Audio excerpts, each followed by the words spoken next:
Salut tout le monde et bienvenue dans ce nouvel épisode de Décryptons les compos. Aujourd'hui, nous allons parler des ammoniums quaternaires, dont j'avais fait une mini référence dans le tout premier épisode de la série. Pourquoi ? Eh bien simplement parce que quand vous voyez des produits estampillés sans silicone, il y a de fortes chances pour que ce soit remplacé par des ammoniums quaternaires. Clairement, ça n'est pas beaucoup mieux, mais on va voir tout ça en détail. Ils sont utilisés pour deux raisons, parce qu'ils sont conservateurs et agents épaississants. Contrairement au silicone, on les trouve essentiellement dans les produits capillaires. Donc là où les silicones, on les trouve aussi dans les bases de teint notamment et les crèmes hydratantes. Ceux-ci, ils sont plutôt dans les masques cheveux, dans les huiles cheveux éventuellement, dans tout ce qui est après-shampoing, etc. Vous voyez de quoi je parle. Les produits cheveux qui sont potentiellement, soi-disant, hydratants. Je dis soi-disant parce que s'ils sont combinés avec d'autres ingrédients, il se peut qu'il y ait un peu de vertu hydratante.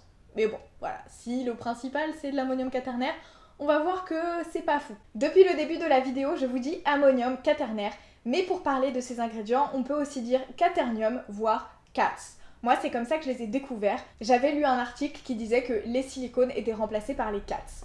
Après, j'ai fait mes recherches et j'ai vu que le nom était en réalité beaucoup plus long. Les CATS, donc, sont interdits dans les produits bio. Mais attention, c'est pas le cas de tous. En effet, ceux qu'on appelle les BTMS ne sont pas interdits par le label Cosmebio. D'après mes recherches, les BTMS se résument à deux ingrédients, l'alcool cétéarylique et le BN-trimonium méthosulfate.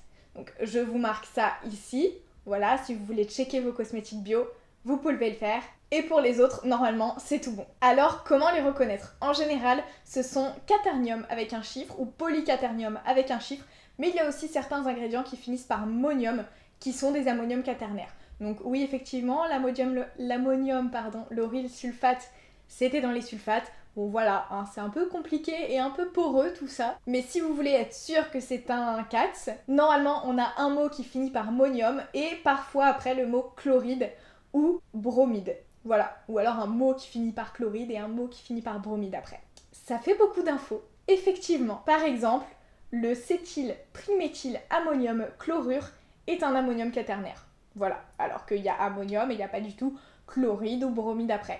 Bon, voilà. Normalement, quand il y a un mot qui finit par ammonium, c'est un ammonium quaternaire. En même temps, c'est dans le nom. Après, parfois, il y a des petits pièges, mais encore une fois, c'est comme les huiles minérales, c'est un peu compliqué de vous donner vraiment l'ensemble des appellations, parce que de toute façon, après, vous ne retiendrez pas forcément tout, et ce ne sont pas non plus les plus courants qui dérogent aux règles, donc normalement, on n'en trouve pas d'autres. Mais à titre d'info, par exemple dans les BTMS tout à l'heure, je vous ai dit alcool cétéarylique. Donc celui-là, c'est un ammonium quaternaire et il a aucune des caractéristiques. J'en ai aussi un autre sous les yeux là, qui est le hydroxypropylgar.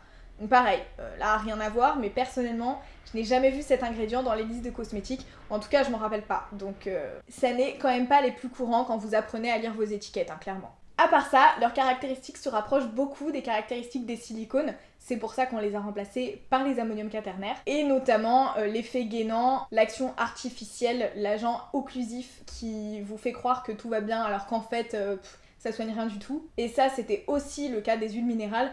Décidément il y a un petit rapprochement aussi avec les huiles minérales, hein. Cet ingrédient, c'est un peu un pot pourri de tout ce qu'on peut trouver de pire dans des cosmétiques. Comme les silicones, enfin un peu moins que les silicones, parce que les silicones, ils sont vraiment pas du tout biodégradables, mais les ammoniums quaternaires, purée, là, ça commence à faire beaucoup de fois que je le dis dans la vidéo, je commence à fourcher. Ils sont peu biodégradables, ou très partiellement biodégradables, donc encore une fois, pour l'environnement, bah, c'est pas top, en plus de ne pas être top pour nous-mêmes. Et ce sont des agents qui peuvent également être légèrement irritants. Mais dans cette série, on a vu beaucoup d'ingrédients qui sont beaucoup plus irritants que ça. C'est pas le plus inquiétant des ammoniums quaternaires en fait. C'est plus leur effet occlusif, leur effet polluant quoi. Leur action, je cache tout et je te fais croire que tu as des cheveux hyper glossy alors qu'en fait ils sont tout dégueulasses en dessous.